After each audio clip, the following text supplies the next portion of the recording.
What's going on, guys? Welcome back to another episode of Coast to Coast Sports. As always, to the left of me is my boy John, and as always, to the What? we got a special guest. We got a guy coming in from school. Appreciate the support and appreciate helping us out. Will could not make it with us today. I think he had work or he had something going on scheduling or training. So we had a buddy of ours coming that said he'd be down to do it. Made the trip down from Wittenberg. Our boy Gus. What's going on, Welcome to the pod. We appreciate it. First time guest. Bronny couldn't make it this week, so Bronny couldn't come, so we got Gus to replace him. Rob Manfred asked. We declined. We declined, as always. As you know, he is banned. John Denver is dead. John Denver is dead. John Denver he's still dead. He has not come back. So is Pat. What was the other guy? The old Tennessee woman's. Oh yeah, Pat Summit. Yes, he's also dead. Goat. But shout out our boy Gus. Also designed the t-shirts wearing today, Whitfest. So if you're from Wittenberg and you got a Whitfest concert tee, make sure you hit our boy up. He's going to have a pop-up stand during Whitfest, so make sure you go stop by. Also, shout out his Eagle Creek thrifting page on Instagram. We'll drop it into our little comment our links, as part of the links. So make sure you check that out. Give our boy a shop. And he'll also have all that shit out on sale during Whitfest as well. So make sure you check that shit out as well. So thank you for joining us. We appreciate it. Thanks for having me. So let's kind of get into it. All right. Let's get right into it. NBA.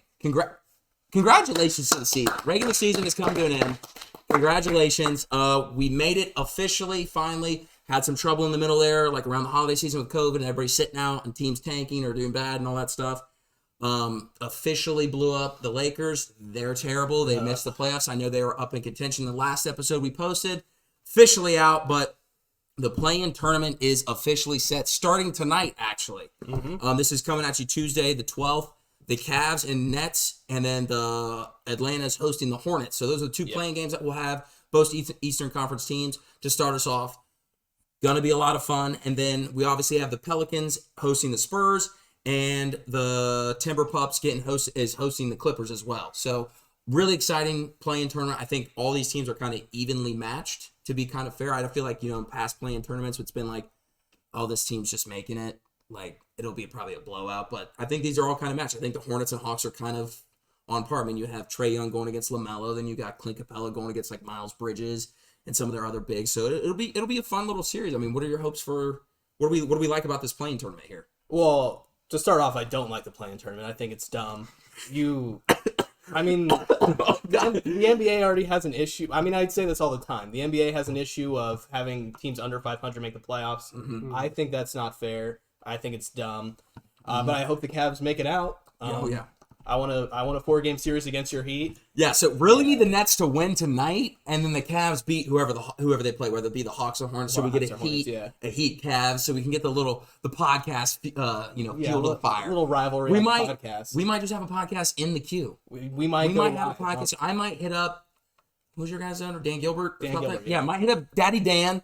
Be like, hey, let us have a pod where the NBA guys sit. So that might happen, but other than that, I mean. I think the Nets. I think the Nets can. I think the Cavs can give the Nets a little bit of a battle tonight. We'll see. I'm just excited. Maybe a Cavs. I just hope the Cavs get into a series. I hope the Cavs get in the playoffs. Period. Yeah. From coming back from being a lottery pick to making the playoffs, basically. I mean, they made the playoffs. Like whether you make the play-in or not, even if they didn't have the play-in, they're still in the 8th. It might as well be the playoffs. They're still in the playoffs. But what do we like about here? I mean, just Katie and Kyrie. I mean, they've been doing their thing ever since they got Kyrie playing at home again. I mean, all of us, 2-3 weeks ago, thought no Kyrie in the playoffs. I mean, that would have been for most road game and home game. Yeah, I mean, and the funny thing is, like Brooklyn was talking about, like the Lakers up until the last 2-3 weeks of the season, like they can still win it all as a 7 or 8 seed. Yeah, which obviously we're not seeing out of the Lakers. But no, definitely not seeing the Lakers. No, but I also like. I mean, Darius Garland's got to show up. Big time. I mean, he had 31 in their last game against the Nets, and they still couldn't pull through with it. Right. So I mean, I think this is the one uneven matchup. I mean, I think Brooklyn's gonna walk through this one, hopefully. But I mean, it'd be cool to see the Cavs. I mean, they were who would have thought, Right. Yeah. No I mean, another point of emphasis to that as well. It's not necessarily the play-in tournament now, but there's rumor that maybe Ben Simmons might return in the postseason. So I don't know. I mean, obviously that doesn't mean anything to us right now. The last time we saw Ben Simmons in the playoffs did not go well. Basically, that whole series got him removed from the Sixers. Like he's like, I'm sitting out. I'm tired of dealing with this fan base. You guys shitting on me, even though I'm not doing anything to get better, which everybody has clearly seen. So I don't even know if that's been a factor for the Nets. That might hurt them more than it helps them. At least it gives them size, which they don't have. I mean, an underappreciated person in the Nets right now is Andre Drummond. Like, he kind of just got thrown in the trade, but he's averaging a double-double since he got traded. So they really need the size, especially when you can have a good defender. Ben Simmons is a good defender. So that might be interesting, but, I mean, the Hawks Hornets, what do we like about that? I mean, Trae Young, what, he had the most points and assists in the league this year. Yeah. He's something. I mean, like, coming out of college, he was a guy I did not see performing like this in the NBA, and it's completely translated to the league. But, I mean, he's going to have a tough matchup. He's got LaMelo, he's got Bridges. And he's going to get... It's going to be a handful for them, Yeah. but, I mean, I like Atlanta. I like Trae Young to come out and really show out in the playoffs. Do you think it'd be Atlanta Cavs playing each other? Yeah. In the next round? I mean, who do you like out of that potentially, if that is the case? I mean, like, for me, that's a toss-up. I hate it for the Cavs. I mean, the Cavs they were, like, between 3 and 5 all year, and they slowly fell down. And now they're going to be fighting just to get into the playoffs, in my opinion. But,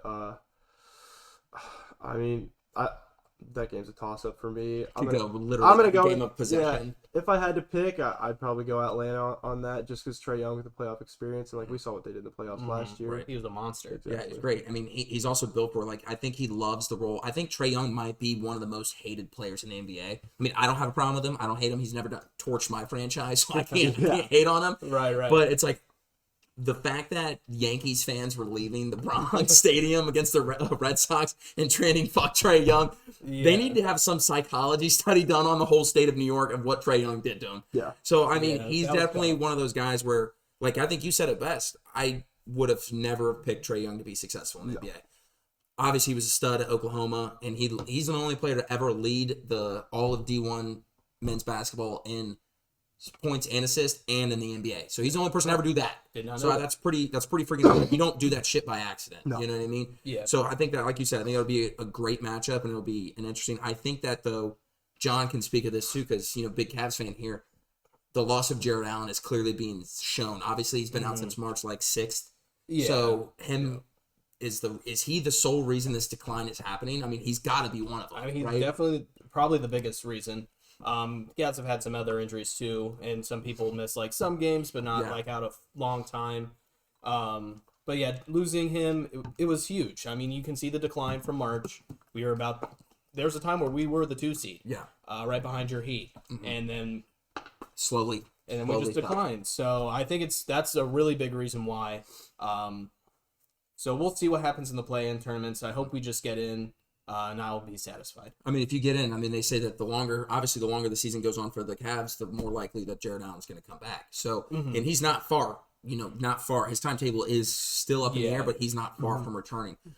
A fractured finger doesn't mean you can't do cardio. So I don't think the cardio aspect is going to get to him, but I think it's, game speed, everything is obviously more amplified. But especially Ryan, for his age. From the half court, because we're talking about Trae Young here, pulling up from anywhere. Who do we like? Do we like the Nets? Do we like the Cavs? I like the Nets. Okay, you like the Nets as well? Yeah. All right, and then do you like the Hawks or do you like the Hornets? Hawks or Hornets? Oh, yeah. Who do you like out of those two? I don't know. Toss up? This is toss up. I want to go with probably the Hornets, but like... I think the Hornets need to play. I think LaMelo needs to drop 20, and he's not necessarily a pure scorer. He needs to drop 20 and like 15 assists for them to have a shot. Might, I mean, he's got a big game. Yeah. Get a taste of like playoff basketball and be like, whoa. Yeah. I mean, if somebody's built for it, it's him. That dude did it between the legs, alley-oop off the glass to Bridges. So, I mean, he's built for the spot. It's just whether or not he's going to fold under. Because I think they're at the Hawks, right? Yeah. Yes. Okay, so they're at the Hawks. So, I mean, obviously, road game, anything can happen. But I'm a big believer that home field advantage doesn't really affect a lot of people other than just travel. I mean, when you're going to be an Eastern Conference team and you fly out west and now you're like 3 hours off on your body, I can get that more than anything. But like the crowd and stuff, they're professional athletes. They know how to play. I don't think that affects it as much. But, we'll see anything can happen. Like you said, he's a young guy, so we'll see. But moving on from that, another team that'll have an interesting matchup is Toronto and the Sixers. But speaking on the Sixers, and we alluded to Ben Simmons getting basically traded away for nothing, and James Harden, that little switch. Embiid is the first center to finally lead the league in scoring since Shaq did it in 2000 when Shaq was with Kobe and the Lakers. And I think they won the championship that year in 2000 when he won the scoring title. That was when they beat the Sixers. Yeah, so against AI and the That was Sixers. Yeah, you're AI, right. With Ty Lue, and that was the same, step over by AI, which Yeah. is great. Which do I have that on this? You- I have it on my other water bottle. Regardless, you know what I'm talking about. So, that's. Do we start seeing the center heavy? Because I think the top 3 MVP candidates are basically a centers Yeah. and a power forward with Giannis, which. Giannis. Giannis 10 years ago. Positionless. Yeah, Giannis 10 years ago would have been a center. Yeah. You know what I mean? He's Absolutely. 7 foot. So we're seeing the best players. We look at the best players in basketball right now. Jokic, Embiid, Giannis. Out of fact. Out and out. Those are the top 3 guys. Probably going to finish 1, 2, 3 in MVP voting. Yeah. And all of them are basically centers. Do we see this wave of center love and appreciation or the center dominance come back into the NBA? I mean, what do we think here? I absolutely think so. I mean, but like the thing you have to consider is like centers play completely different. I mean, Shaq was a different beast. Mm-hmm. Like we will never see someone like Shaq ever again. I mean, Giannis is close, but like you got to think about the way the centers play now. I mean, they're catching the ball on the perimeter, and every single one of these guys can pass the ball. I mean, Jokic has a 3-pointer. Embiid has a 3-pointer. Giannis getting there. also doesn't need one. It doesn't need one But either. Yeah. the thing is like I feel like a couple years ago, like we were starting to see like these guys were developing a shot. They weren't really there yet. But I mean, even like Carl, like one of my favorite players in the league right now is Karl Anthony Towns, and like I feel like he's one of the most unappreciated players in the league. But Fun fact for that. that man can play. Yeah, Like, hey, just to add on to your 3-point aspect, Karl Anthony Towns led the NBA this year from 3-pointers to the top, like straight away, really? Yeah. from just like within that line. There was somebody that led it probably I think it was like 4 or 5 feet back from him, so it's like a 30-footer, which is ridiculous, or whatever that distance is, a little bit farther. But Karl Anthony Towns led the NBA this year in 3-pointers at the top of the key straight away. So you're definitely talking about underappreciated. Karl Anthony Towns is definitely in that category. Yeah. And like you said, developing a 3-point shot. I mean, that positionless center. I know we say that, but at the end of the day, Rudy Gobert still protects the rim. Yeah. He's still a center. Giannis still protects the rim. That's still a center. I don't give a fuck what you do on the offensive end. Bol shot and made 6 threes in a row for the Bullets way back when. Nobody's like, this. I'm not Bol. Manute Bol. Yeah, Manute Bol, not Bol. I'm sorry, but yeah, nobody was like, oh, he's now a shooting center. Like this is ridiculous. Like, no, stop it. He still protected the rim, and all 3 of those guys still are rim protectors and still lead the league in blocks or up there in blocks and still defensive rating. All those guys are probably going to end in some defensive team category, whether it be first, second, or third. Yeah. So, I don't give a shit what you do on the offensive end. Just because you score from a distance doesn't make you not the center. You know what I mean? So point guards used to be, they had more assists than they had points. Or, the Steve Nashes of the world would be, 15 assists, or actually Chris Paul still does it. 12 assists and 8 points. Like, that's not a thing anymore. Obviously, point guards still shoot now. It's just the game's changed drastically. But centers making a comeback here? What do we think? I think Gus hit the nail on the head. I think the way they can pass now, they can shoot. Fast break offenses are more important than ever. Oh yeah. Up in the tempo, keeping the flow. It's just a different game now, and I think centers have now adapted. And there's still a little bit of old time offenses. Yeah. Kind of more standard offenses, and they're the center of it. So.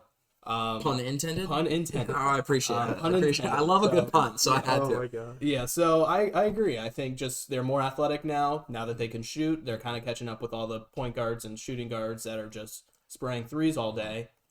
I think centers have changed. I mean, the big thing that I want, my point of emphasis is the fact that I don't think any of the past, let's say 10 years, right, of just NBA champions, right, of the past 10 years. So just recent history alone, you go Bucks, Lakers, Raptors, Golden State, Cavs, Golden State, Spurs, Miami, Mavericks, and then Lakers again. If you look at that last decade, all of those teams had an elite power forward or center. Yeah. Milwaukee, obviously Giannis. Lakers, obviously Anthony Davis. Then you go Raptors, right? Serge Ibaka was stellar for them that entire season. Now, Kawhi Leonard kind of was the benefactor there, and the Warriors may have not. They're probably the outlier. Serge Ibaka is your worst, center or power forward. And then you go Golden State with KD. Obviously, it's Kevin Durant. Like, that's just their offense great. Then you go Cavs, right? Yeah. Kevin Love, stretching. LeBron James, stretching. Tristan Thompson being a great role player. Then you go Spurs, Tim Duncan. Come on. Yeah. Right? And then you got Draymond Green for the Warriors, and those guys, and you go the Heat, Chris Bosh.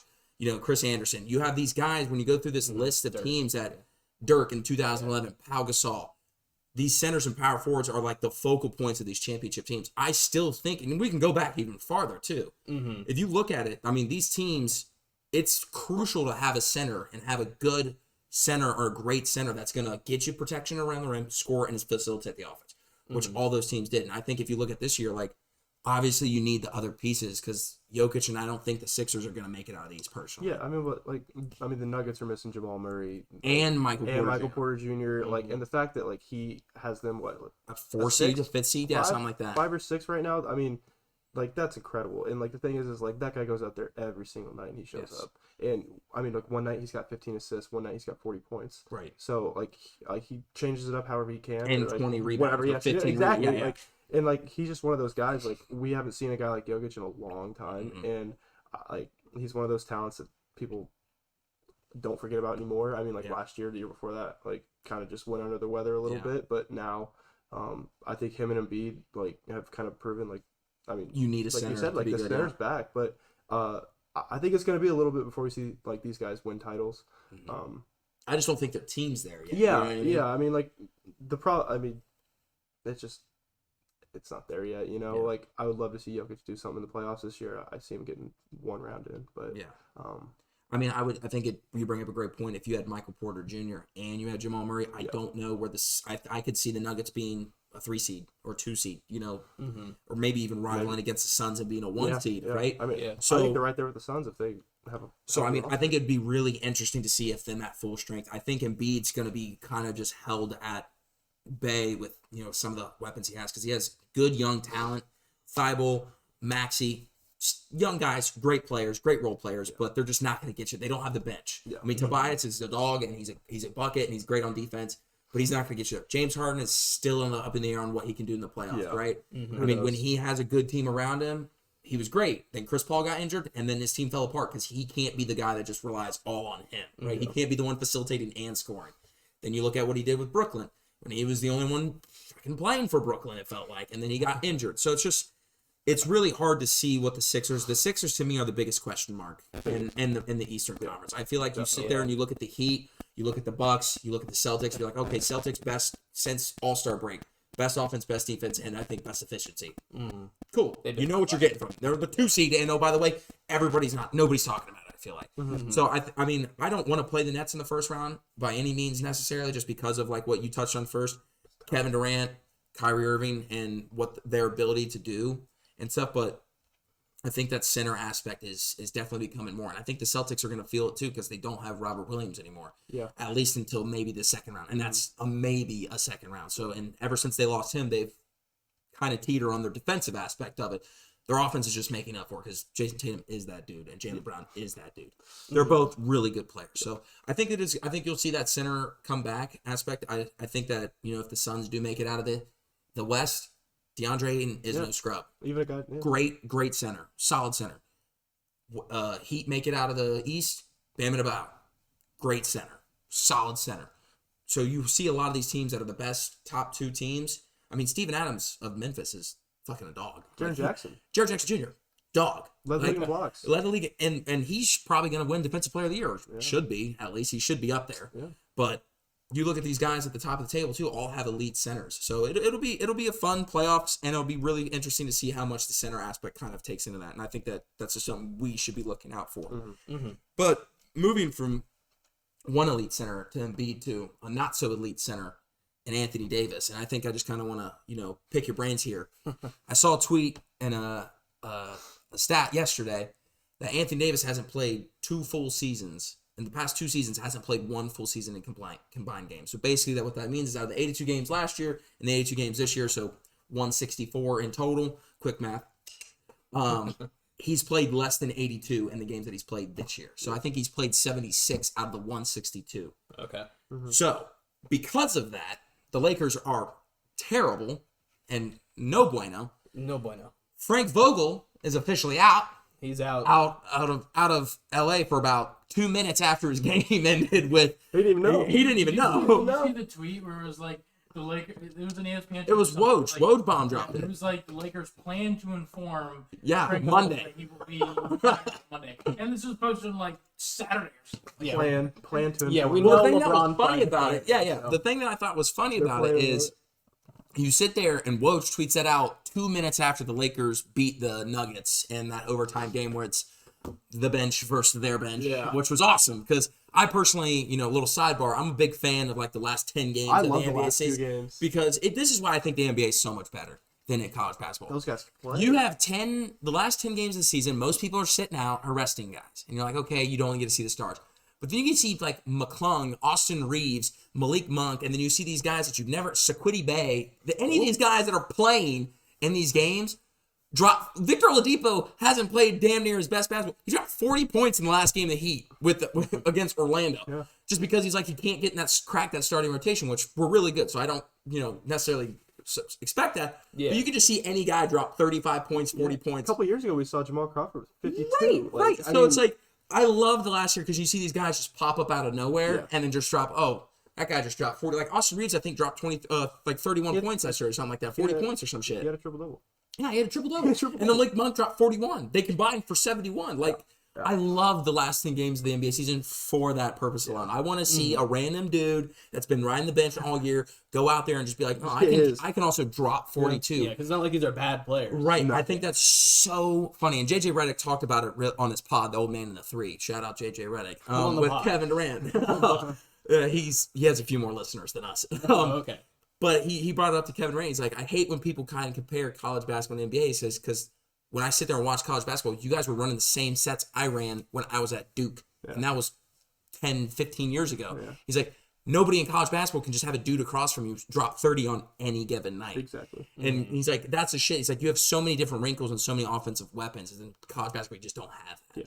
And I really do think if college basketball did a 4-quarter system, you'd have that go up a bit because it's more rest and you get better shot selections and stuff like that. But the fact that anybody thinks the NBA, I think, is worse than college basketball, I think is insane. And they work harder is such a bullshit cop out. Yeah. You have Kevin Durant. I promise you, the best quote I've ever seen in an NBA post game was against Lou Williams. It's like, we tried stopping Kevin Durant. Like, we tried. Like, we went out there. Yeah, he dropped 40. We tried our hardest. I promise. We tried to guard him. Like, I think it's they play defense. But fuck, it's Kevin Durant. Yeah. It's LeBron James. Yeah. Like, these guys can score. They're good. Like, they tried their hardest. I promise. And you're taking the most competitive people in the world, and you're going to tell them that they're not trying. I don't believe that. I don't buy that. Yeah. Imagine an MLB pitcher or an MLB hitter going up against the position player. You're telling me he's not going to try and crush it? Mm-hmm. Just don't buy it. So I think it's such a fucking cop out. But back to what I was saying. Sorry about the side rant. Yeah, Frank Vogel back to Lakers. officially out. And I understand that they had more starting lineups than they did wins. So obviously that's a big issue, and health and stuff like that. But does Frank really deserve to be fired? I mean, 18 months ago he won an NBA championship for this team. Yeah. So does Frank really deserve to be fired? Is it Frank's fault? I mean, the question just comes up: how much was he really coaching? I mean, everyone's always like, "Oh, LeBron's taking over the team and stuff like that." But for me, he's replaceable. And it really didn't work this season. So my thing is he's not completely to blame for all the losses, but at the same time, I feel like I could have gotten that team in the playoffs. Come on, You could have at least come given on, him a man. try. I mean, it's I feel bad for the guy, but same time, He's gonna get hired. it's probably he'll time be to move hired. on. But the thing I saw the other day, I mean, they're already looking for they're looking to hire Nick Nurse. Yeah, Nick I Nurse. think it was the other day. I saw Quinn for. I mean, you're gonna see everybody at this yeah. point. I Yeah. saw a graphic for Juwan Howard. Oh my God! God. Stop it! That's clearly not happening. Yeah, no. Yeah. I saw somebody say. There's links to Mike Woodson from IU to the NBA right now. No, But I for don't me, think LeBron would like that. I think the Lakers need to get a young guy in there. I think they need to get a guy that can relate to the players a little bit more, and kind of I hate to say it, but let LeBron take the reins. I mean, he's 37, 38 years old.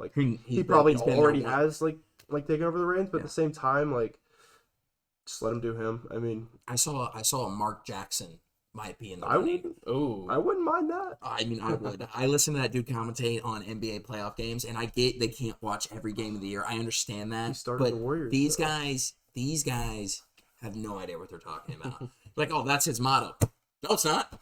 I've watched 60 games of this team this year. That's not their motto. You're just saying that because, like, that's what you have to. And, like, I understand that. But Mark Jackson also said that he'd blow LeBron's wife's back out, essentially. on a live and he's like, I missed it. you didn't see that? Oh, it's like one of the best things ever. He's like, with all no disrespect, Savannah can get it, essentially. So he said it all. I don't know if LeBron would be like, hey, Mark, we're tight on that. I don't know. He probably lost a bet. Yeah, He lost the bet. I can see the Jazz coach, Quinn. I can see him being in the runs. Nurks, I think, will be. Who is the guy who's the Nets coach? Oh, Jason? Well, I mean, the guy from last year that everyone was pissed they got rid of. I don't know. What's his name? I know what you're talking about. He's but a younger guy, too. I wouldn't be surprised if they tried to But, bring him in. I mean, Frank, does he deserve the axe here? Yeah, he deserves the axe. Okay. I mean, in today's NBA... Talk your shit, John. Go ahead. Talk your shit. I mean... Kenny Atkinson. No, gotcha. Yeah. Kenny Atkinson, yes. But in today's NBA, you literally... All you have to do to make the playoffs is not be the bottom 5 in your conference. Yep. Yeah. And they were bottom 5 in their conference. Yeah, and not even close to. Yeah, and you have one of the best players in the world, the best player currently in basketball. Mm-hmm. And, I mean, outside of LeBron, who had an amazing year this year, the team is nothing. The team is nothing. Yeah. I don't think there's really much of a chemistry there, if I'm being honest. Yeah. Did you see someone kept track of every time the Lakers tweet out a loss, who they put on their graphic? Yeah, LeBron like whether was in his contract or not. Yeah, I saw that. Which LeBron was on none of the 49 graphics. Neither was Russell Westbrook.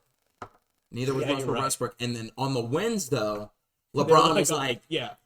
Of like their 4 wins that they had. LeBron was like 12 of them. Anthony Davis was like 8 of them, and Russell Westbrook was like the other 10 or something like that. Someone made like a bar chart. Or yeah, like yeah. A bar it was. I thought that was really funny because I think somebody brought it up. Like, it has to be in his graphic, and I don't know if it's one of those ones where they're like, "Oh, it's not his fault," which it really wasn't. I mean, LeBron averaged 30 points a game in his tenure of his 19th year. His 19th year. So like anytime you average 30 points, whether you're good, bad, or indifferent, it's never really your fault.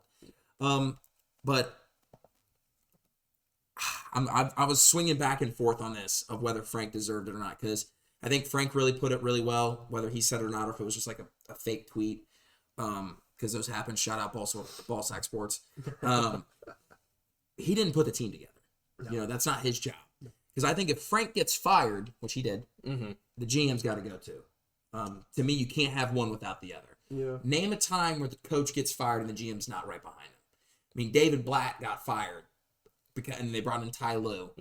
But the GM built a great team, right? They knew that there was something there. They went to the finals. Yeah. And they're like, look, David, you just didn't get it done for us. Okay, it's fine. But when you have a team, because a catastrophic failure that the Lakers had this year, with everything involved, the GM said, I'm going to bring all of LeBron's buddies or people that he likes playing with, and I'm going to get rid of all of our young talent and guys that are willing to play those 70, 60 to 80 games and play defense for 48 minutes or 36 minutes. Like, the fact that they let Caruso go, they basically they got Kendrick Nunn, who fleeced the shit out of him, and hadn't played a game all year. Montrezl Harrell, Kyle Kuzma. I mean, I know you trade those guys away to get Russell in, but you're trading away these guys that are your backbones of your defense and the people that are going to play lots of minutes. And I'm going to say Frank doesn't deserve it. And this is the reason why. When they won the NBA championship, when LeBron was fully healthy and played the entire year, basically, Anthony Davis played the entire year, basically. Obviously, you have rest games and you have maybe tweaks, minors, this and that. Yep. They were the top 5 in defense efficiency, and offense. Yep. This year, they are bottom 5 in both. Yep. So when you don't have, and I understand when you don't have starting lineups, and it's the same thing I've always said about NFL quarterbacks or players getting dealt shitty hands. Malik Monk is a hooper. The fact that he just got dealt to Charlotte and he was doing okay in Charlotte and he just never got anything going, he's a hooper, and he showed it this year. With these guys getting dealt these bad teams, when you have more starting lineups than you do have wins, I think that is an issue. And I don't necessarily blame the coach for that. I understand you got to kind of roll them out there and you got to figure it out. But David Fitzgerald Fitzgerald for the Memphis Grizzlies, he's, I think, an assistant coach for the Lakers now. But he was the head coach when Zach Randolph was still with Memphis, and all those a while ago. He had a different amount. He had more starting lineups than he did wins, as well. But his team made the playoffs, and he got fired the next year. Yeah. He got fired in the offseason. Yeah. I think that's insane. He's the guy that goes, take that for data. The same guy, right? Yeah. I think that's insane that he got fired. But the fact is, like you said it too, you both said it best. You got to roll him out. You got to get wins. And you got to figure out a way. I just don't necessarily know if that's all on him. But I can see the arguments both ways. I think that, like I said, he won a championship 18 months ago. I think it's hard to drop that axe straight on him and him alone. I think Richard Jefferson put it best, and maybe you could quote in on it as well. Yeah. Everybody deserves a piece of blame here. Yeah. Mhm. GM, president, coach. Just where do you think the biggest blame falls? I think by firing Frank Vogel, especially so soon and 20 minutes abruptly, essentially I feel like that was the Lakers trying to shove blame on to the coach. on Vogel. Agreed. Definitely just because of how quick it was and like how like you saw him. He said they haven't told me shit. Yeah. So like I feel bad for the guy a little bit, but at the same time, like you're coaching the Lakers. You're gonna have the pressure. It's a winning atmosphere. If you and he probably knew if I don't win this year, I'm probably gone. But at the same time, if you watch those Laker games, like those guys are dogging up and down the court. Like when there's 5-6 minutes left in the game, and I just feel like bringing in guys like Russell Westbrook and Carmelo, No. like guys that just like are not known Or not known for defense at for all. for at least playing hard. I mean, like Mhm. you can't have 37, 38-year-old Carmelo dragging out there like late in the season when you need wins and LeBron needs his rest and like Yeah. Anthony Davis. I mean, obviously hurt all season, but even when he was playing, he I don't want to say 100% physical, but like he didn't look like he was mentally there either. You know, it was kind of just like, in my opinion, I feel like the players gave up and they could really. I feel like the locker room was lost. Yeah, That goes back to yeah. when you say the players give up. When the players give up, you lost your locker room. Exactly. Fucking mail it in. But like I also think that's the reason you need to get rid of Frank Vogel. Bring in a guy that's going to bring the team together. I mean, Mhm. if you can't bring those guys together, like get rid of everybody. I mean, Right. Start fresh. clean house. But same time, like they want to bring in a guy that's going to make that happen. You know, Right. and I think they're hopefully going in the right direction. But I mean, yeah, this season was comical for the Lakers. Biggest blame here? Who deserves it, I should say. I think the GM probably deserves the most blame. I think when you have an old team like the Lakers, you need some young guys who are trying to push and motivate, kind of make those old guys go harder. Work, yeah. Those old guys gives those young guys one with Experience, them yeah. and experience, and that's just not the setup of this Lakers team. Yeah. It's just a bunch of old guys, Your average age is 30. 30 or something like that. And I mean, I think the GM deserves the most blame for this. Yes. I think Vogel definitely deserves some blame. I do think he still deserved to get fired, but I think GM kind of has to go too. I agree with you. I think the GM deserves the most blame, without a doubt. You can't expect bringing in a bunch of old guys and expecting them to still play like it's their contract season, right? Or it's their first breakout year. You just can't. I mean, look at some of the guys that were successful for the Lakers in the couple years, undrafted, right? Alex Caruso was probably the hardest working guy on the Lakers team when they won the championship.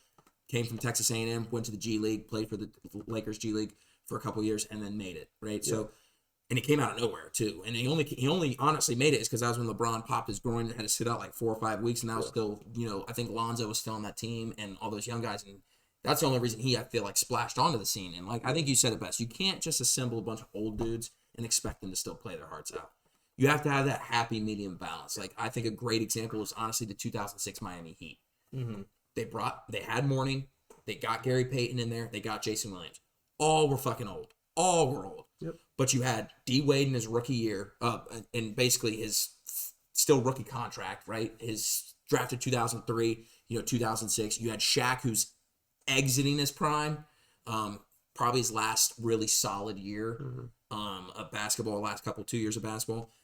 And then you had just other guys that filled in perfectly for the team. So you need that perfect balance of experience, like you said, that gives to the young guys. And like you mentioned too, you got to have the youth that's going to be able to play 60 games, play full court defense, and not dog it when you're fucking 6 minutes left and not have a 37-year-old man just trying to play out there. I mean, Exactly. so I think that is a little bit of it. I blame the GM for that mostly. He assembled the team, and I know you, like you said, you got to put the coach out there and he's got to do his job. But goddamn, they looked abysmal. I think they went Yeah. out there this season. They honestly thought they were gonna roll. They were going to win the playoffs in half of the season. They were going to make the playoffs, and they were going to know for sure they were in the playoffs. And I mean, that was their only goal, to make the playoffs. And like once we get into the playoffs, we're going to show up. You know, like once that didn't happen, I think it scared the shit out of them. Honestly, I mean, Anthony Davis going down is probably the biggest reason for that. But at the same time, like, You got to play through injuries. yeah, the season just did not go. The like that team was not built for something like Anthony Davis going down to happen this year. Yeah, I mean, I think the biggest example of that is strictly just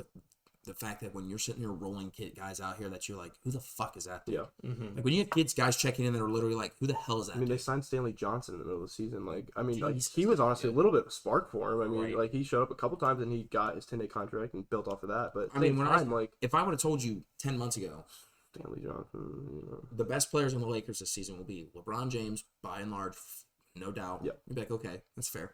Mm-hmm. Anthony Davis, when he actually plays, you'd be like, okay, that's fair. And then I said Malik Monk by a long shot. Yeah. Not even by close, by a fucking long shot. Let's not forget Wayne Ellington was walking around the floor out there. Like, what? Yeah. Like, Golden arm. Like, I mean, he's starting. Like, Yeah. who'd have thought? Like, he's what, like 34? He was on those Tyler Hansbrough North Yeah. Carolina teams. Like, And that he was so long He ago. played for the Heat, set the franchise record for most threes in a season, which is great. But he was old when he played for the Heat. He played for the Heat in 4 years, 5 years. Exactly. So, I mean, what do you got there? I'm looking at the preseason odds for the championship game, or to win the NBA Finals. Yeah. The Brooklyn Nets are number 1, Yeah. Yeah, plus yeah, 230, and then the Lakers are number 2, plus 425. Where They're- the Heat at? I'm just The curious. Heat, I'm just curious. Probably like six. they're at plus 3,500. They're like about 8th. There's no numbers here, but they're about like 8th or 9th on this list. Yeah. Well, I'm just saying, before the season started, I put money on them. The- When I went to Vegas, I put money that they'd win $20. So I'm curious to see if that actually hits, if that's like a good amount of money. I still or think not. like the They're funny thing 12 is even when the touchdowns. Lakers were just slowly trickling down. I mean, Stephen A. Smith and all those guys in ESPN were still like, "Oh, the Lakers are still going to come out of the West." And you Yeah. still kind of expect that from LeBron, just a little Yeah, bit, just yeah. benefit of the doubt. Well, the thing is, to me, I think you said it best. Whether they make the playoffs as an 8 seed or 1 seed, It doesn't matter. they can show up and Yeah. play. Like LeBron's going to give you fucking 160 points in the series. That's where the old comes in. Yeah. Like right So I can get on board 52 with and that, a but- half 52 and a half wins is where their over-under was. They finished with 33. Jeez. Jesus. Hey, shout out the guy that bet the Lakers they're going to miss the playoffs. Made about $160,000 on like a Does that include $1,000 the bet. play-in? Yeah, no. Or so, no. like, if they would have If lost they would have in the play-in. literally, I think if they would have lost in the plan, it still would have hit, but it doesn't matter Yeah. because it still hit either Yeah, way. it Shout hit. out to that guy. I still think it just would have been so much more like comical perfect if they would have gotten a playing game and just lost. That No, would've- I I would- think that would have just summed up the I entire personally season think it would have way been better. I think it would have been way better if they would have made the play-in tournament. They would have won as an 8 seed, played the Suns, and got absolutely Swept. worked Just again. swept. That I mean, we saw would've that. I mean, we Last saw year. that last year. LeBron like, got come one on. win, and when I say LeBron got one win, it was because LeBron got one win. But Anthony Davis said, the only reason they really won that series because we were injured. It's like, okay, fine, cool. Anthony Davis, you come back. You were back. You were healthy. Let's go. Let's go fucking one round. And they fucking sweep your ass. What are you going to say now? Yeah. What are you going to say now? You guys are ass. It's like the first time since I think 2008, 2009. LeBron hasn't made a finals. back to back. Back finals. Back-to-back. That's one of those stats where you hear and you're like, that's not real. And Yeah. then you fucking do it. Oh, Well, God. yeah. I love Stat Muse. Stat Muse did something like that. That But means, yeah. to wrap up the NBA talk, once again, congratulations to the regular season. Congratulations to the teams that did make the playoffs. Shout out the Cavs. Shout out the Of Heat. course. Sorry for your Pistons. Not Pistons. Pacers. Oh, Pacers. that's all right. We're on the up right now. Tyrese Yeah, Halliburton, Ty- come okay. on. Dog. Top 10 in steals, top 10 in assists. Get absolutely robbed the Kings. Absolutely They robbed the they Kings. did Holy voice the snap. King. Hey, the Kings have been Absolutely rebuilding for robbed 16 years. All right. Oh my Big god. P. So good luck to your Pacers Yeah. and Hey, go Heat, baby. top 3 pick. Go Heat. Go. All right. So, moving on from the MLB, we had opening weekend this past weekend. Very exciting time for your baseball fans out in the world. Shout out the Reds. Of course. Stole the win. Ruined our fucking pick'ems for all of us, but stole the win from the Braves. Look great out there. Looked great. And then the next game looked okay, too. I think you guys lost by like 2 or something. So the We Reds, lost by 1. Yeah. live scoring update, Reds and Guardians are playing right now. So we're in the top of the 9th. The Indians hit a 2-run home run, so they're up 6-4. Hey, they came back. They were down 4-0, were and down Shane 4-0. Bieber was throwing a no-hitter. So I think you're okay. You're doing better. Shout out the Astros. Astros won their first series 3-1, huge against, and made Shohei go 3 for 12 or some shit like that. 3 for 21. Yeah, 3 for 21. So You're that's a little great. dyslexic. Love that there. I didn't remember it off the top of my head. Yeah. And then Orioles got the first win last night, so sadly an Orioles fan. They beat the Brewers. Go, Yeah, Brewers not a we bad beat the team. Brewers. I mean, Cedric Mullins is like the one hope we got right now. I mean, Cedric Mullins and Mountcastle. yeah, and Mountcastle's solid. and hopefully we get something out of Adley Rutschman, but we'll Is see. he gonna you play? know. He hasn't been called up yet. No, has he's still in the minors right now, but Okay. he should be getting called up sometime. And then, That division's tough though. yeah, Our but they're so bad he could get called up at any point. you Oh know? yeah, I think they should call him up right away because the Orioles have to know right now. There's no way they're Oh. coming out of the AL East, That division is regardless of stacked. whether it be even if they come in third or fourth. They're just not beating the Jays, Rays, Yankees, and Red Sox. You're just not having. They don't have You're a chance of finishing fourth. Yeah, if I you're mean- fourth, you're a playoff team, especially now that we have 3 wild Yeah. cards. The Yeah. problem I have is even if you just put them, if you put any team from any other division in that division right now, Most teams would finish last. most teams are going to finish fourth or last. Yeah. Like it's not a shock there. I think at least 15 teams you could say would finish last. Easily. And then shout out the Yankees. Yay! Go Yanks. Hey, how's those $1 billion contracts working out for you? It's awesome. Oh yeah, okay. Well, it must be nice. Can't relate. Yeah, when right field's 300 feet, you know. Yeah. When Good when, things when I happen. can take my pitching wedge and hit a home run, that's things awesome. You know, Okay, what? Uh, What? okay, What are you gonna what- say? What? Okay. One of my friends that I play games with, he's a Boston. He's a Red Sox fan. Go Sox. I was like, yo, like, what's up? You watching the games? He's like, don't fucking talk to me. He's like, you guys playing a little league field, all right? They do. They do. do. 100%. 100%. Oh my Macklin's God. ballpark is deeper. The Yankees have, I don't think it's even like top 5 smallest parks. And for the past like 2 or 3 years, they haven't even been in the top 3 or 5. It's like top 3 or 5 in most home runs per park. Yeah, Harris and I were talking before you guys got here. There's a Twitter account called Would It Boom, and That's a cap. That's all I'm saying. There's no way. There's no way. Just wait till this What do you season. mean by Wait till this small? season when they have Rizzo, they have Gallo, Joey Gallo, they have Judge. Giancarlo Stanton hitting Yeah. Oppo like line drives to get this high off the It ground. came off his bat at like 120. Yeah. Yeah. Get And this it was a off the line drive. ground. That fan probably needed to go to the hospital for fucking a shattered chest, a shattered rib cage. Oh, But, my God. yes, even John. Brett Gardner yeah. was poking him out. Yeah, Yeah, come on. like Brett Gardner's hitting 20 home runs. When you have Ichiro Suzuki hitting home runs, that's an issue. Top 5 home run parks from last season. Oh, so it's just whoever hits most home runs in a park. No, it's like the most home runs that were per hit field. at that park. Yeah, hit at that field. Yeah. That's not a fair statistic. How's it not? You tell me Because you have a Cy something Young fair winner for team? pitching at Yankee Stadium. You have other pitchers in your division. No You're home not runs are telling me hitting your it's not division. fair for both teams when they play at that field at the same day. You're telling me that if Telling you Yankees I'm telling you- to stop. When they get to play 81 games at that field, yes, it makes a difference. Yes, it does. I'm not saying that. I'm saying let's look at another division. I don't know. How about let's go to the NL Central, who they were all terrible. When you have terrible pitching, you're going to hit yak daddies. Okay. But if you go to a good division like the AL Central, not Central, AL East, who has good pitching riddled throughout the entire, you're not going to give them these home runs. I bet the AL AL East had some of the lowest home run percentages just in their division out of all MLB. When We you were have talking 3 about- Cy Young winners in We your were division, that talking can about happen. most home runs per ballpark last season. Camden Yard. Yeah, they fixed the Oh, wall. yeah, that they fixed sucks. the wall. They moved it back like Great 15 American feet. Yeah. Great American Ballpark, Wrigley, Target Field, Dodger Stadium. Everyone knows Top Great five American classes. Ballpark's small Yeah, too. Great American Ballpark is small, but they know that. But we suck, so we don't hit home runs. That's what I'm saying. I'm saying that when you play bad You teams, pay $1 billion no, back- for big hitters and Right. playing a shitty small field. Yes. That's when we need to move on from this. we're moving on from it. Fuck you.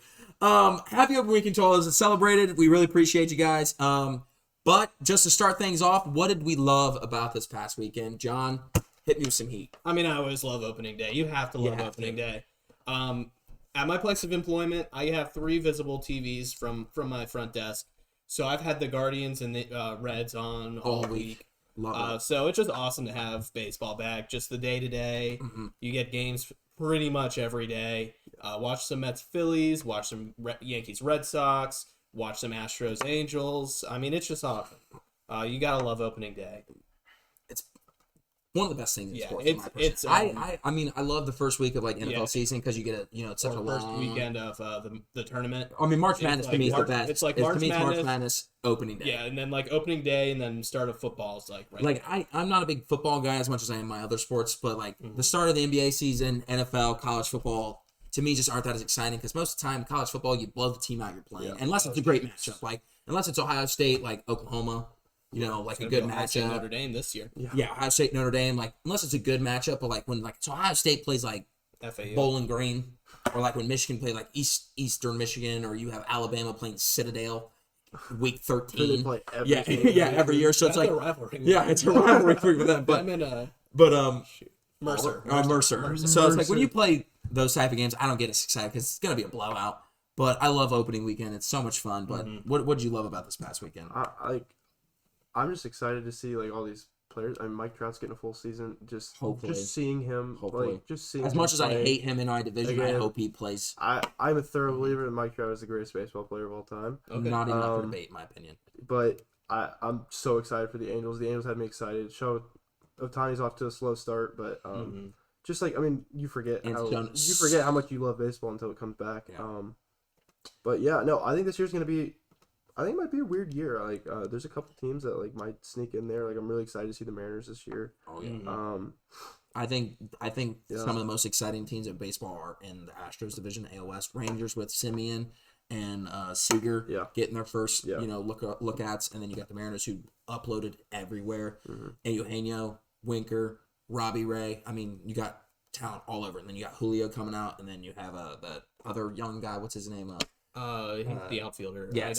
I forget his name. Son of a bitch. But will come to me about. And then you got the A's. They're $30 million. And then they got the A's that have they're moneyballing it. Yeah, they're really moneyballing it this year too. They spent literally $0. I saw somebody say if you bought MLB The Show this year, you spent more than the A's, which is facts. But I think there's going to be a lot of fun in baseball. And the thing I loved about this past weekend is I'm just happy that we have a full season. Yeah. I think a lot of people kind of forgot that we went into lockdown there for almost 100 days, and that some of the games got delayed and stuff. But I'm really stoked that we just got a full season, and I think you said it best. You forget how much you love baseball until it's finally gone, especially if your team doesn't make the playoffs. Yeah. And your season gets kind of cut a little short, or your team's not the greatest.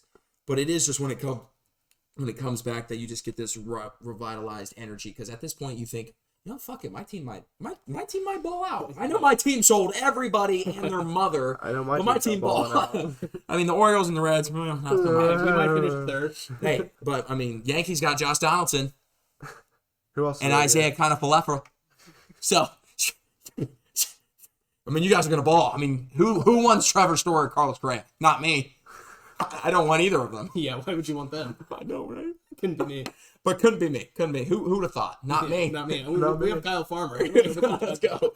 The future. But shout out to the two players. I know it's a shortened week as it is, but Alex Bregman, my Funko Pops over there. I put Miami Heat up because it's playoff time. Oh yeah. No, I switched it because it's playoff time. I forgot. Alex Bregman and our boy Nolan Arenado. Two of the best third basemen probably in all of baseball, if not one and two. But I mean, both win Player of the Week honors. Yeah. Are these two the best third basemen in their respective leagues, AL and NL? John, start me off. So I'm going to start you out with the NL. I do think Nolan probably is the best third baseman in the NL. I think the competition is a little if we're talking AL versus NL, I think a little more open. AL has way better third baseman than the NL. So I think Nolan, I think you can give the nod to. Machado's pretty much the second one there, and I think Nolan is better than Machado. Yeah. For Bregman, though, I mean, Bregman's awesome. You know that as an Astro fan. Oh, wait, no, I got my autographed card with me right here. Yeah, I forgot I brought the A. Shout out Bregman. Yeah, so shout out 5 Bregman. of 10. 5 of 10. No big deal. But yeah, he's awesome. But in the AL, you have Jose Ramirez and Rafael Devers that you have to battle for. So I'm going to say yes for Nolan, no for Bregman. But Bregman, obviously, great third baseman. Not trying to bash him or anything, but yeah. No, I mean, I love seeing Nolan Arenado playing well right now. Cardinals, I mean, every year you kind of forget about them and they kind of creep in there. But they got Nolan Arenado now. Arguably one of the best third basemen in baseball. Obviously he's got the glove. He can hit. I mean, I love when great players get off to a hot start like this.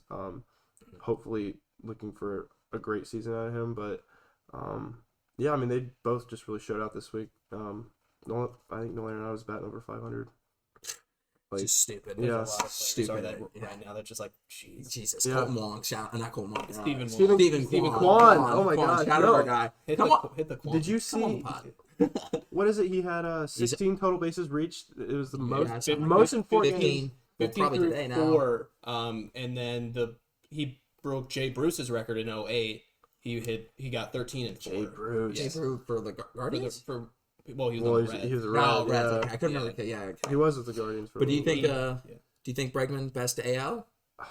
Or who do we like there? I like Devers. Devers. I mean, I think Bregman's been the guy for like longer at least, but And Jose just hit a grand slam against. It's 10-4.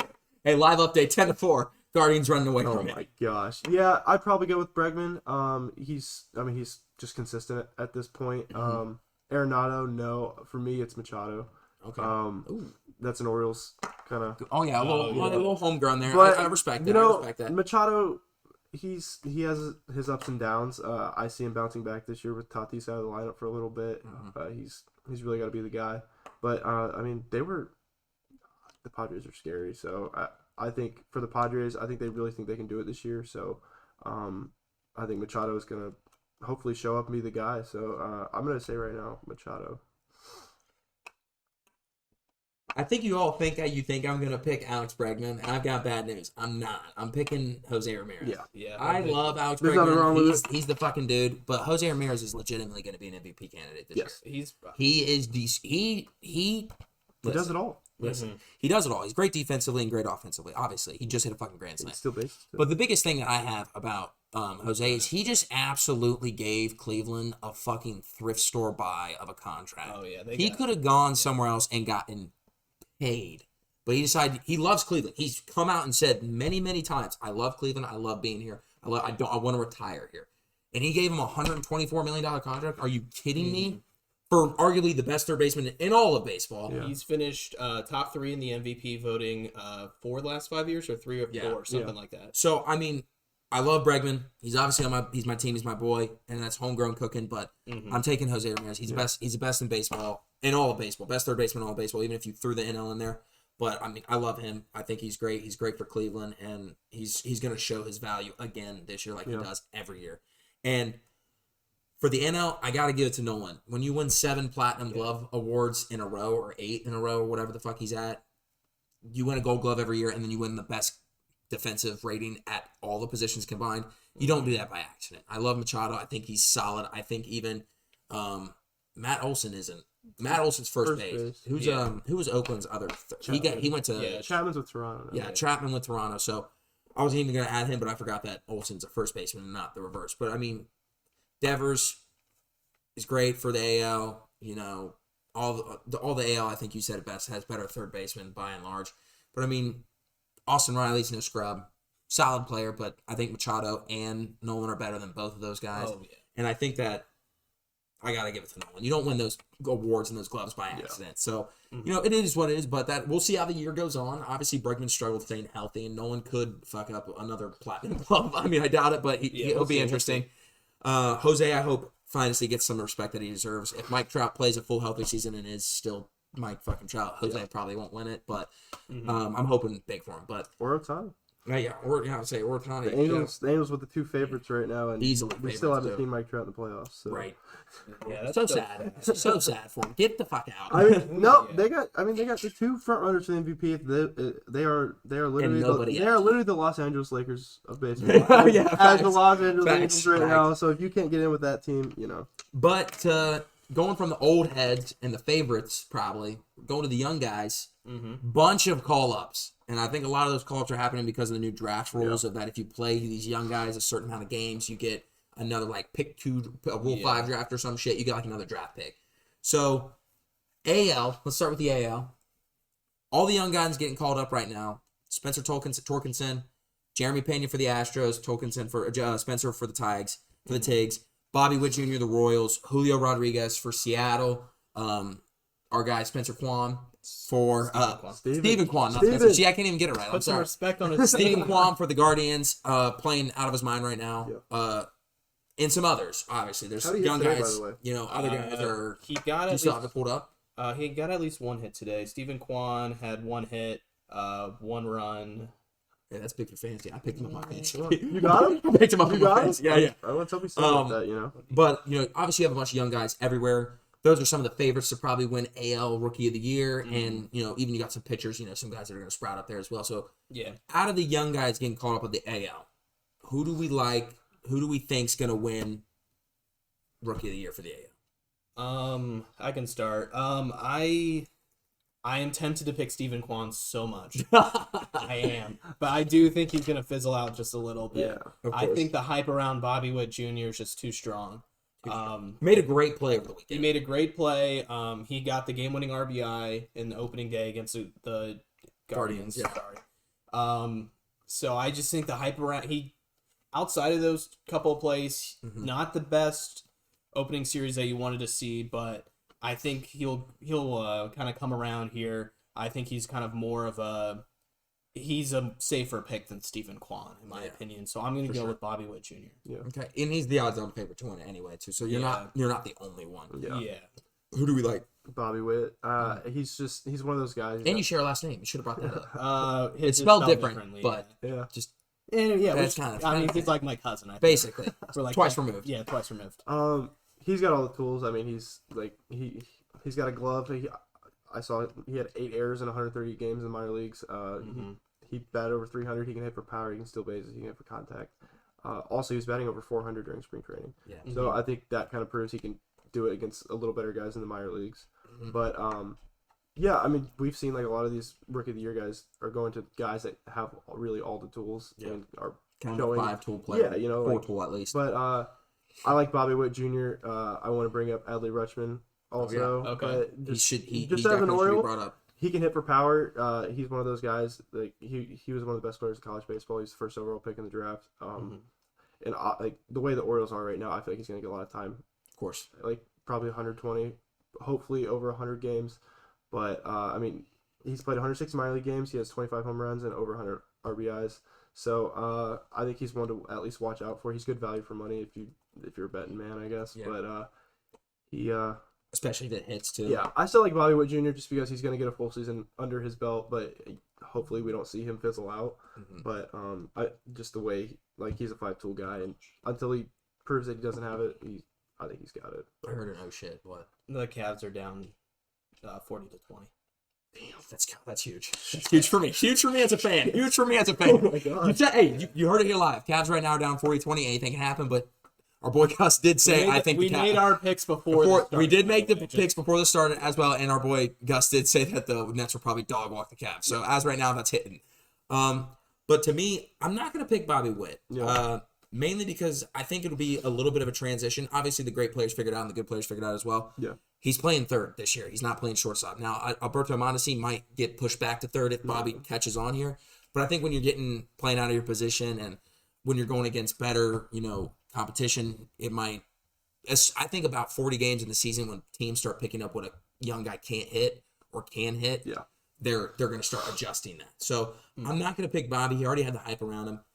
Believe it or not, I'm going to pick Jeremy Pena for the Astros. I think he is a product of a really good environment. The Royals aren't good. They're not great. They're not bad. They're just it, right? When you're sitting there saying, okay, Orioles best players, Whit Merrifield probably, and then Salvador Perez. Yeah.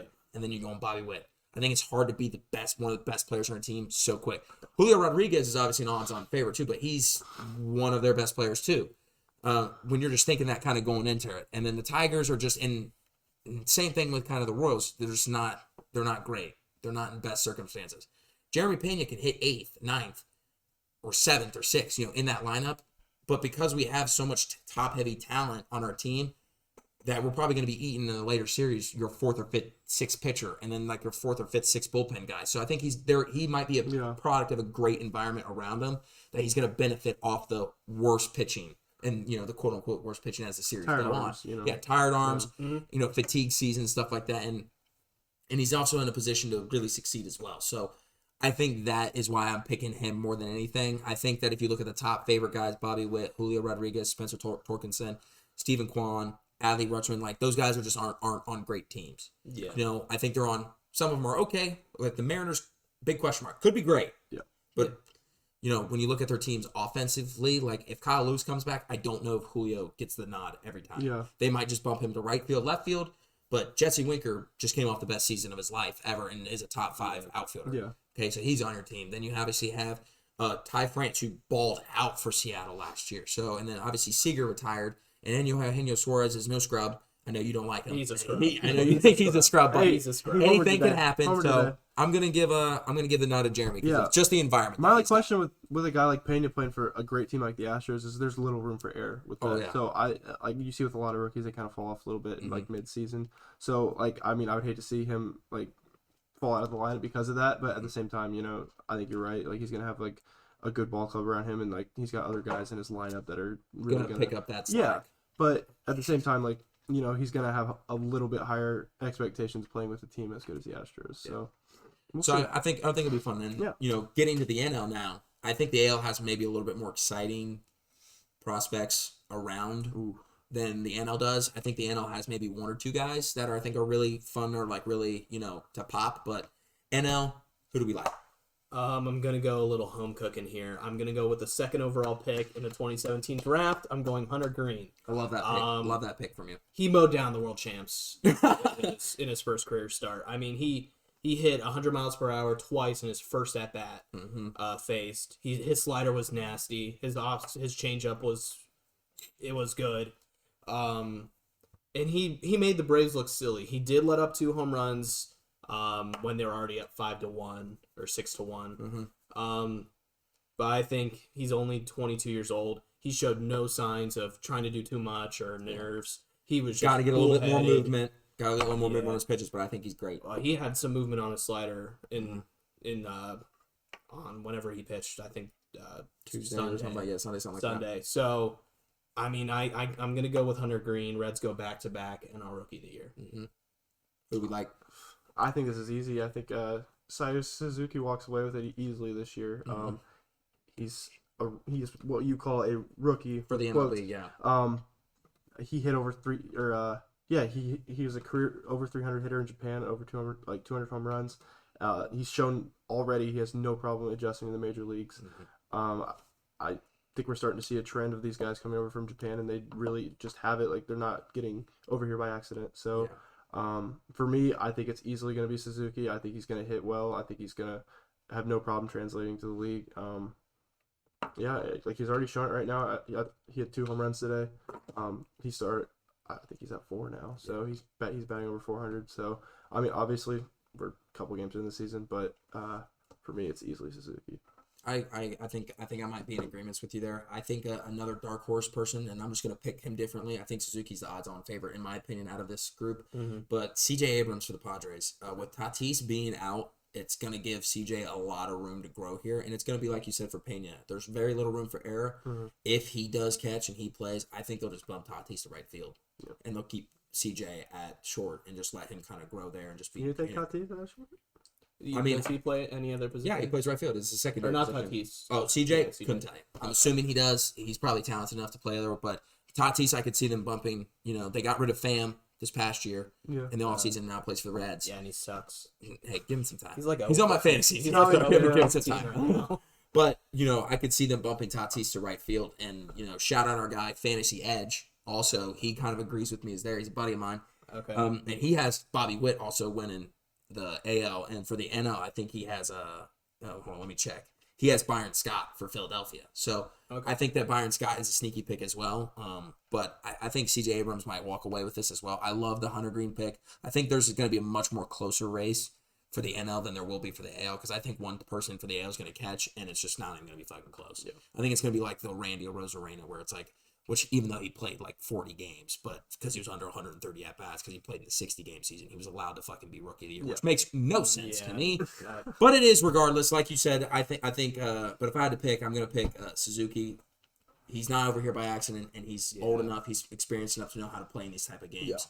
So, I'm going to pick that. But moving from the baseball, to the MLS, a little quick wrap-up of the week. Power rankings are released, and it goes as follow. Philadelphia Union, only team undefeated left in soccer. Then you got LAFC, Nashville FC, LA Galaxy, and FC Dallas are the top 5 teams. Any snubs, or did they get it right? What do you think? I think Orlando was a huge snub here. I mean, yeah, Orlando's playing some of the best. They're second in the East, I think, or third in the East. So, the fact that they're getting no love is a little hurtful. Yeah, huge snub. I just can't believe it. Who do we think, snubs, or did they get it right?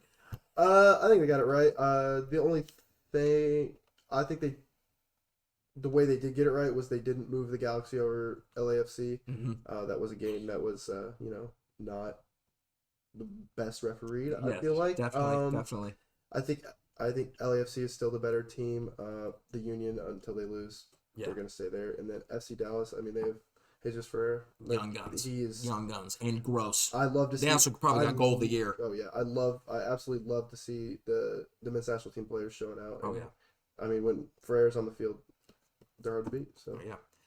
I think one snub, I gotta do the hometown cooking crew. Only reason I say they're a snub is that they lost to Nashville and they lost to Union back-to-back weeks. So obviously 2 of the top 3 teams here, but they lost to Union on a fluke.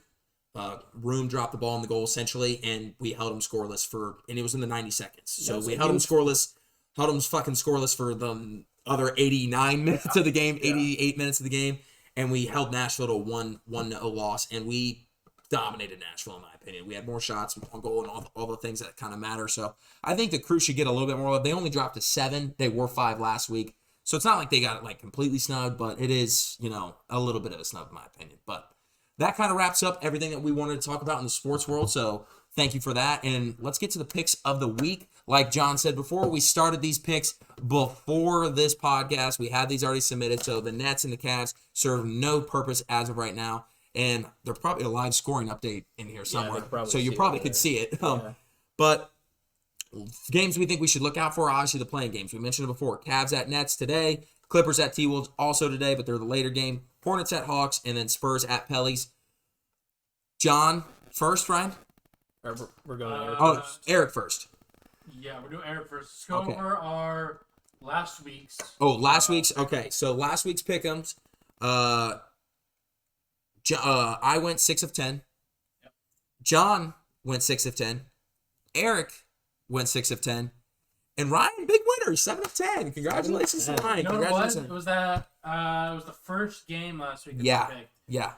I know. I don't want to talk about it. What was it? It was the Memphis. NBA. Yeah, it was Memphis. Memphis versus Jazz. Nuggets or versus Nuggets. And I picked Nuggets. all those games are impossible to pick though. Right. Come on. And then Gus went 10 for 10, so you're really 10 not for that 10. fucking important. 10 for 10. So follow John him. and I- Get him going. John and I Yeah, still we're tied. tied. Still tied in the fucking pickups, We've but never had any separation. yeah, It's like 0. I'm 1 game ahead. He pulled up. right. Like, So overall, 48 and 90 for me, 45 of 90 for Will, 57 and 90 for John and Ryan. So they're still the odds-on favorite, and Gus 10 of 10. So win percentage wise, Gus is knocking out the Gus might be in the- Gus is knocking out the fucking park.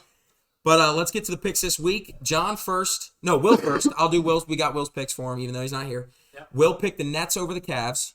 Do you want me to do all of them or just the Nets and Cavs first? Yeah, you go ahead and do all of them. Just have them there. Just for Will, we can get his out of the way. He did the Clips over the T-Wolves. He did the Hawks over the Spurs. No, he did Hawks over the Hornets, I'm sorry. And then he did the Spurs over the Pelicans. Yep.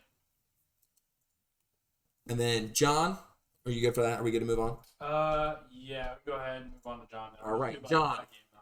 First, All right. Nets or Cavs? I mean, you heard me say it earlier in the pod. I kind of showed that I was picking the Cavs.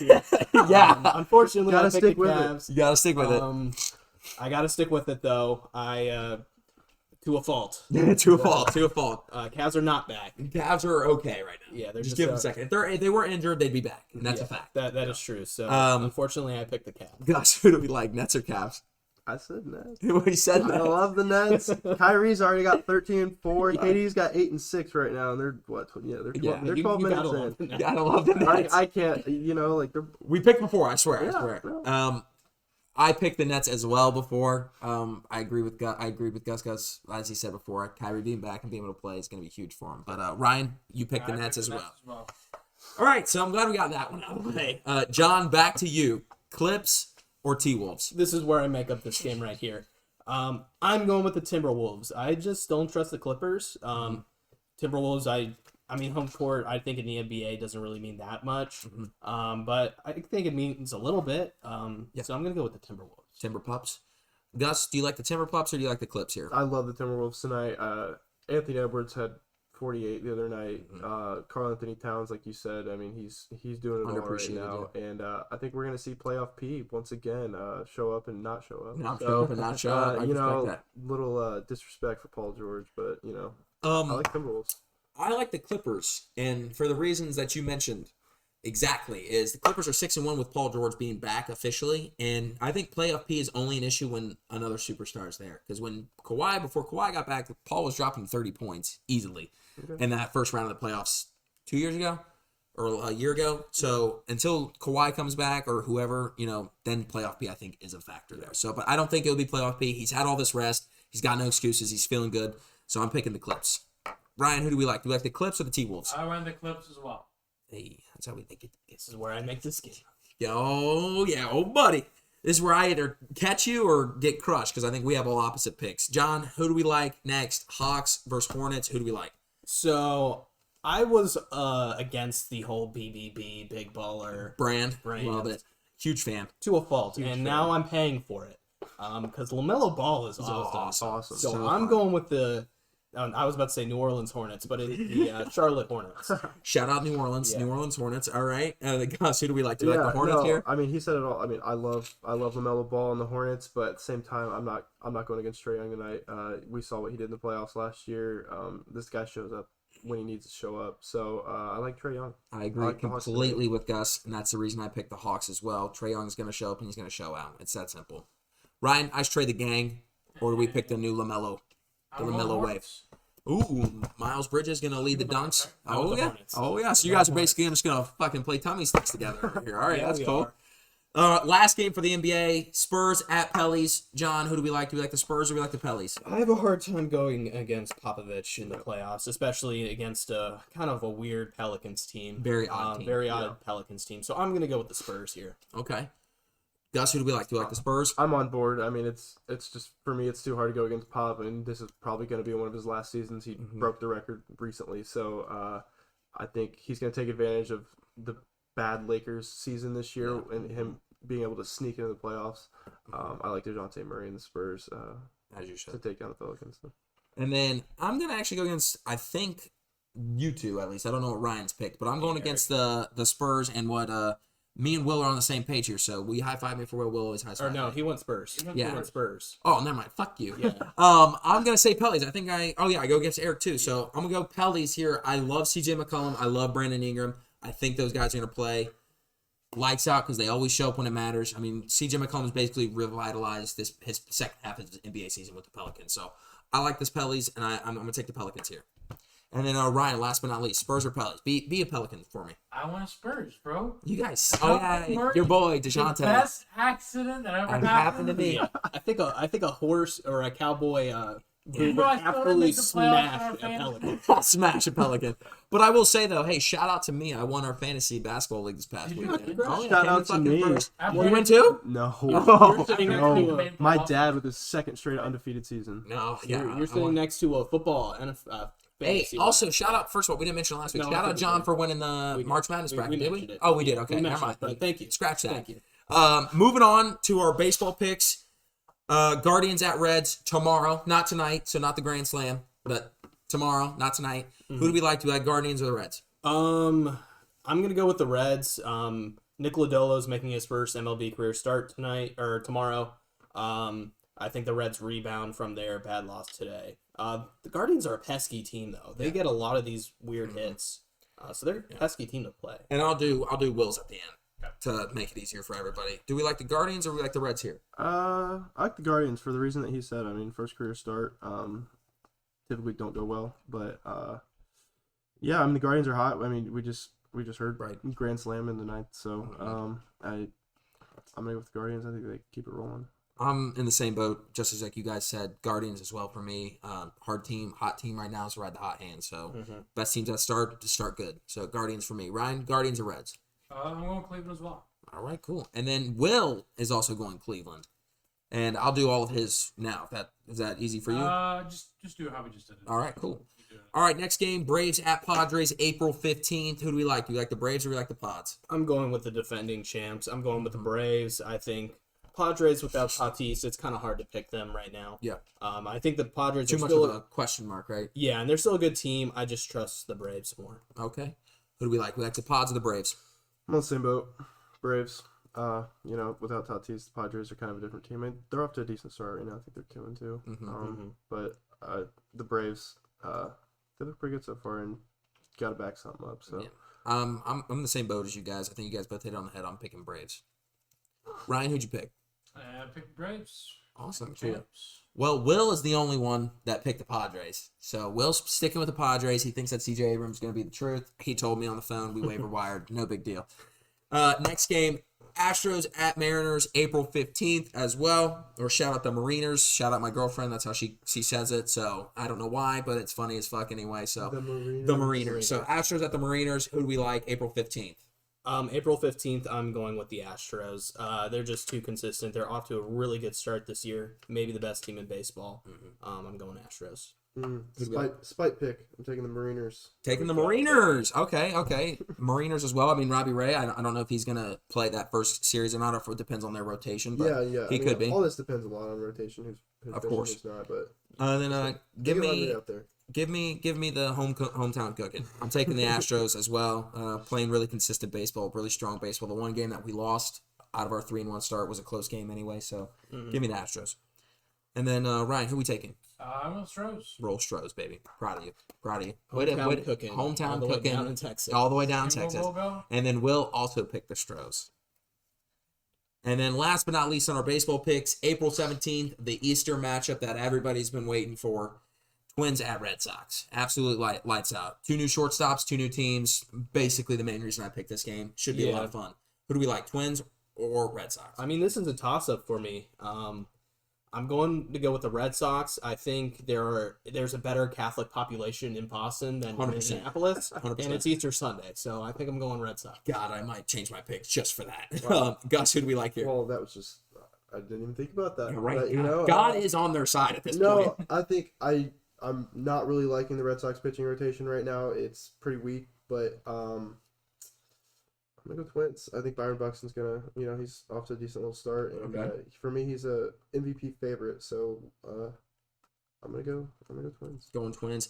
I think that God will be pissed that they're playing baseball on that day. So I'm picking the Twins as well. I think that Byron Buxton, Carlos Correa are playing really well right now, and I think that the Twins are going to put something together here, something special, especially for their division as well. So give me the Twins. Ryan, who we got rounding out? I'm going Twins. Going And Twins? I think this week's gonna be interesting. John and I have some very different picks. Yeah, So this is going to be one way or the deal breaker. This is our last week. Yeah, this is this is our last We're gonna be out week. of 100, then we're gonna, Yeah, do we're reset. going to do some resets, and we're going to pick some different things, especially as long as some NBA games as well. But this will be interesting, Will. boys. And then Will went Sox. Will likes his Red Sox, and Will likes to put on Red Sox. That's just is what it is. Right. And then last are two MLS games of the week. Crew at Orlando, April 16th. John, who you like? I think the Crew are they're filled with a bunch of meatheads. They're just a bunch of people who they mess up. They let balls in the goals. I hate when they let balls in the goals. It's my least favorite thing. So John's taking Orlando. Orlando. Gus, who do we like here? Give me the Crew. I mean, Oh yeah, hometown Sure, cooking, yeah. baby. Go Indy 11. Indy 11, baby. Come on. And then, I'm taking the Crew as well. I don't think they lose 3 in a row. Lost 2 games, 2 really good teams. I think they'll bounce back. So give me the Crew. And then Ryan, who we like? I'm gonna go to the Crew. I just think the strength of schedule so far has been It's been really tough. toughest in the league. It has been up Yeah, there. It has yeah. been up there. So So- taking the Crew. I'm gonna Bounce take the back Crew, win. and Will go. Will also took the Crew. He brought his heart out. So I'm the only Orlando guy here. Our only Orlando guy. And then our last game of the week, Toronto at Philadelphia, April 16th. John, who do we like here? Well, I think both of these games probably will end up tying. So none of these will If they count. tie, it counts as a dub because we didn't guess wrong. Okay, fine. If they both tie, it would still count as a win for us because we didn't guess wrong. Fine. I'll go with Philadelphia then. They're the best team in soccer, right? Oh yeah, not by an accident either. Not by accident. No. Philly, baby. All right, Gus, who do we like? Oh, I think the Bradley family takes down Philadelphia for the first time. Shout out Evan Donopoulos and Eli Esterline right now. Michael Bradley is going to lead Toronto FC to a win against the Union. Dino and Eli, two of the biggest Bradley haters I know. Easily. Eli loves Bradley. It's an argument between whether he should be on the team or not. Okay, so you're picking I'm not sure Toronto? or not. Yeah, give me Toronto. Give it Toronto. All right. And then I'm taking Philadelphia as well. I think I take the hot hand here and just basically pick them until they haven't let a goal up in like 408 minutes. So I think that record's going to continue going on there. But Ryan, who do we like? Toronto or we I'm like gonna go Philadelphia as well. You're going Philadelphia as well? So y'all motherfuckers just changing picks. All right, so Philly as well. And then Will took Philly as well. So I think you're only Toronto pick. Yeah. Ooh, little black cat there. Yep. So that's our picks. May the odds be ever in your favors. And let's get to Ryan's 2-minute drill. Do we have the timer? I will be getting the timer momentarily. Until that gets pulled up. Guys, you got anything to say to people? Other than check out the store? Yeah. Come check out the store. We got these new shirts in. If you're a WIT student, come by. If you're a former WIT student, come by. We got plenty extra. But yeah, I mean, thank you for coming. I really do appreciate it. And we might have another. Excited. Yeah, we Excited glad to have somebody step up to the plate when Will wasn't going to be here. And we might actually have another special guest next week as well. Ooh. Even though Will might or may not be here, Yeah. depends on the work schedule. But we might have some other special guests coming on. I'm in the works of an NFL player coming on the pod, and that's no bullshit. That's like, I know we say Bronny and Tom Brady are coming on, but like this is serious.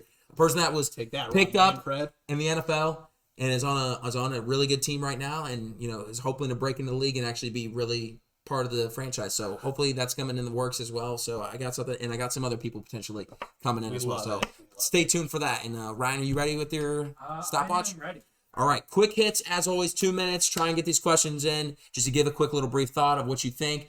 This is your first 2-minute drill ever. Do not be nervous. We don't hit it every time, but I think we're on a hot streak of hitting. Oh, we're on a hot streak. All right. We're on a hot streak, so don't fuck it up. I got something for the last thing on the list, though. Okay, what was that? You The were waiting? Luol Deng. I got something on there. Okay. You ready? Yes, lay it on me. All right. So, Tennessee baseball is 31-1 right now. Is this the greatest baseball team in college baseball history? I'm going to say yes. It's best conference in baseball, best team in baseball. Yeah, I mean 11-0 in the SEC. That has never happened. 12-0 in the SEC. It's never happened. They have to be up there. That's insane. Yeah, not a huge college baseball guy, but 31-1 sounds pretty good. At least we're All not. right, something more in my field now. Scotty Scheffler won 4 times this season already on the PGA Tour. Just won the Masters. Is he the next big golfer to have seen, or is he just going to be a flash and get out of there? I think so, yeah. He's really hot right now. I think he's really hot right now. I think he's just a flash in the pan. Only time you've won that many championships. Tiger's won it like 16 times in a row, or like done like 10 times Best or whatever. player in the world. But I mean, I think it's just a flash in the pan. Yeah. You haven't seen a consistent great golfer since Tiger. Not a huge golf guy, but the Masters was pretty cool this week, Scotty Scheffler. Shout out. Shout out him. our boy. out. Come on the pod. All right. Rachel Bolkovich, is it Bolkovich? That's your best guess. I don't know. That's my best. Sounds guess. good to me. First woman to manage and win in a minor league or major league Level, yeah. franchise team. Shout out the Yankees. I think they're a Yankees Yeah, the official Yankees affiliate. farm team. It's like single A, I think. Yeah. Yeah, huge. Yeah, Huge shout for out the the game. Tortugas is what Yeah. they The tell me. Tortugas. The Tortugas. Huge for baseball. But yeah, well done.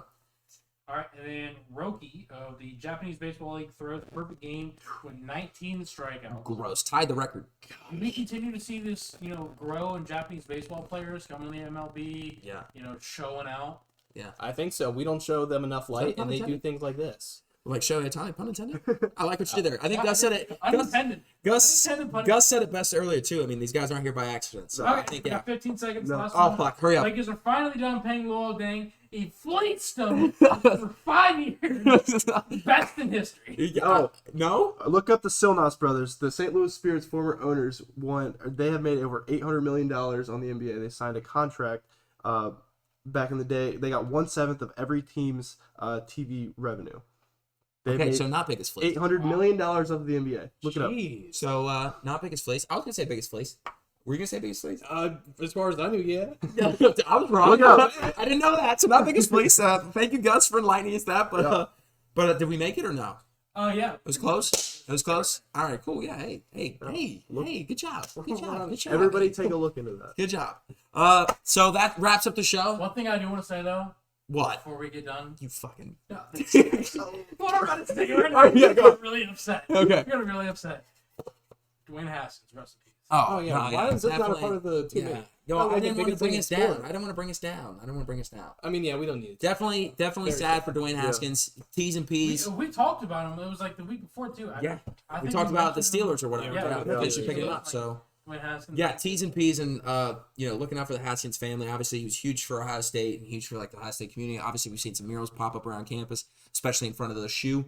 But yeah, definitely an unfortunate event. I don't know if we'll ever get the full story behind it, other than the fact that he was just crossing the freeway, which, that sounds bad for Ohioans, but for Florida, I hear that's a pretty common thing, especially where he did it. So definitely sad time for football and college football all around, especially for Ohioans. But T's and P's of the family, we're thinking about you guys, and just looking out for the Haskins family as well. Wishing nothing but the best. But on a way to end on a sad note, should have started that first. Hey, that's fine. I respect it. But yeah, for sure.